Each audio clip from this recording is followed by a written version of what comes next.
juin, je vais donc intervenir à la place d'Ali Doufi, qui malheureusement ne peut pas être avec nous ce soir et qui, à plusieurs reprises dans cette enceinte, était intervenu pour que ce qu'on appelait à l'époque le plan lillois du commerce, ce qui était envisagé au fait qu'il soit réécrit, soit effectivement devant notre Assemblée, et il regrette bien évidemment de ne pas être là ce soir.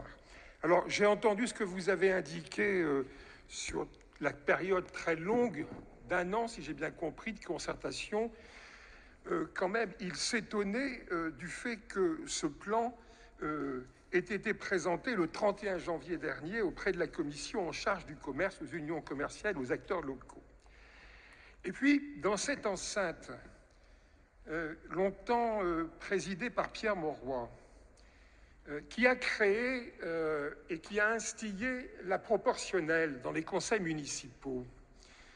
Je crois pas simplement de façon formelle, mais pour faire que les débats soient utiles, que les échanges puissent exister, que l'écoute puisse se faire. Je m'associe pleinement à ce que vient de dire Xavier Bonnet.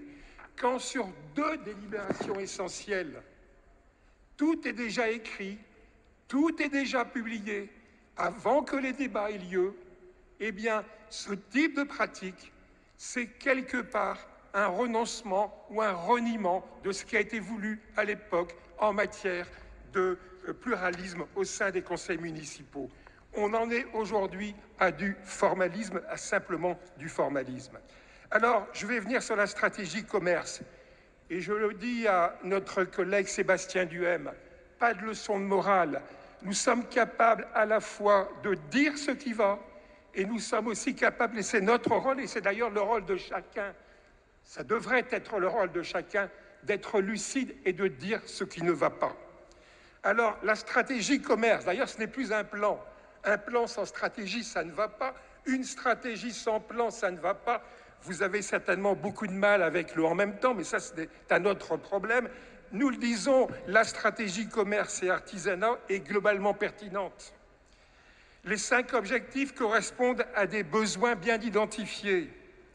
Concernant la promotion de l'offre de proximité, si celle-ci correspond bien à une demande croissante de la population, boostée par les changements de mode de consommation dictés par la crise sanitaire, elle ne peut pas constituer le seul axe de développement du commerce lillois.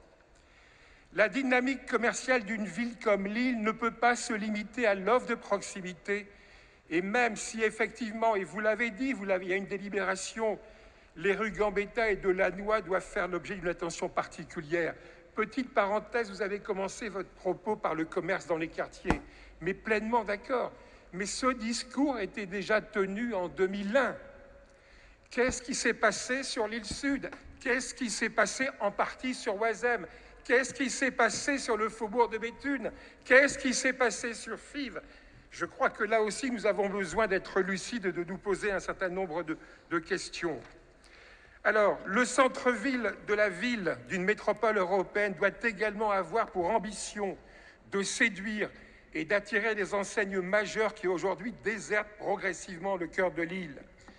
Le secteur piéton, même s'il y a eu une avancée récente, quand on regarde ce qui s'est passé, est en déclin depuis de nombreuses années. Et l'île peine à attirer les nouveaux concepts de centre-ville développés par les grands acteurs de l'équipement de la personne ou de la maison. Il faut une démarche prospective en direction des enseignes nationales et internationales. Il faut une présence plus active sur les salons professionnels. Il faut une communication plus ciblée auprès des investisseurs. Il faut valoriser les atouts sociodémographiques et le potentiel commercial de notre ville. Il faut mettre en valeur la tradition marchande de notre ville. Et puis, nous revenons sur un des éléments qui était un élément au cœur de notre programme. Je pense au manager de centre-ville. Dans ce domaine, le manager de centre-ville ou développeur de commerce devrait constituer un rouage essentiel de la promotion de l'activité commerciale.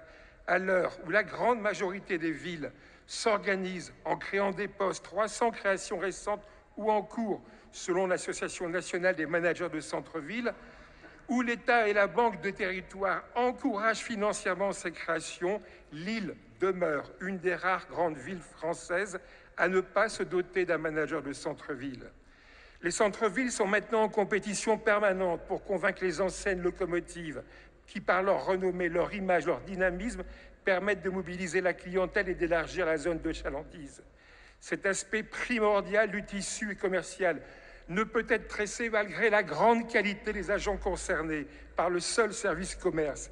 Il nécessite l'expertise d'un professionnel de terrain qui travaillera en lien permanent avec les services municipaux, les porteurs de projets, les enseignes, les propriétaires et les bailleurs, souvent associés à la création d'une foncière. Et vous évoquez dans votre stratégie cette création des foncières, mais à vous avoir écouté attentivement en commission, en indiquant que ce n'était pas un engagement, que vous étiez au stade de l'étude, en particulier avec la Banque des banques des territoires. Nous craignons du retard.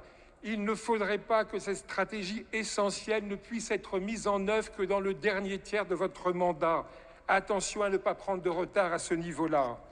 Oui, elle est indispensable, et vous avez raison, accompagnement des commerçants à la digitalisation dans une cohérence, une complémentarité entre celle-ci et le commerce physique. Bien entendu, d'accord avec le constat d'échec des plateformes de proximité, et on peut penser que le Ring.io est une bonne alternative si les moyens de formation et de suivi, c'est d'ailleurs souvent une question au cœur des échecs dans cette ville, c'est la question du suivi et de la détermination, sont mis à disposition des commerçants. Oui aux boutiques à laisser au pop-up store qui constituent un outil très efficace de test de concepts innovants. Il y a aussi la nécessité de renforcer le lien entre le tourisme et le commerce. Par exemple, en créant une instance partagée avec les acteurs du tourisme et du commerce, l'Office de tourisme, la Fédération lilloise, pour concevoir des actions communes, bâtir un partenariat systématique sur les événements, à l'instar de ce qui se fait à Roubaix, ou intégrer l'Office de tourisme au comité permanent du commerce et de l'artisanat. Je termine sur le soutien aux unions commerciales. 80 000 € par an et par association, avec au maximum 2 actions par an. Attention à ne pas mettre fin aux initiatives de petite ampleur au cœur de l'animation d'un certain nombre de nos quartiers. Par ailleurs, si 80 000 €, bien entendu, c'est un budget conséquent pour certaines associations, il n'est pas certain que pour notre centre-ville, et en particulier depuis l'intégration du GAEL à la Fédération lilloise du commerce, que cela soit suffisant. Notre centre-ville, par son poids économique, commercial, par la mixité de la population qui y converge, par la typologie particulière de ces commerces, par le rayonnement qu'il doit apporter, qu'il apporte à l'ensemble de la ville, mérite également un traitement et un soutien particulier, et bien entendu sans déshabiller ni renforcer ce qui doit se faire pour une réelle revitalisation commerciale de nos quartiers.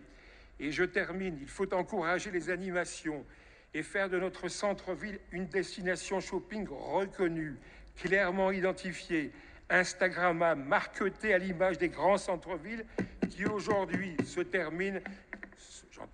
dotent d'une politique de communication les ancrant résolument dans notre contexte, dans notre époque. Je vous remercie.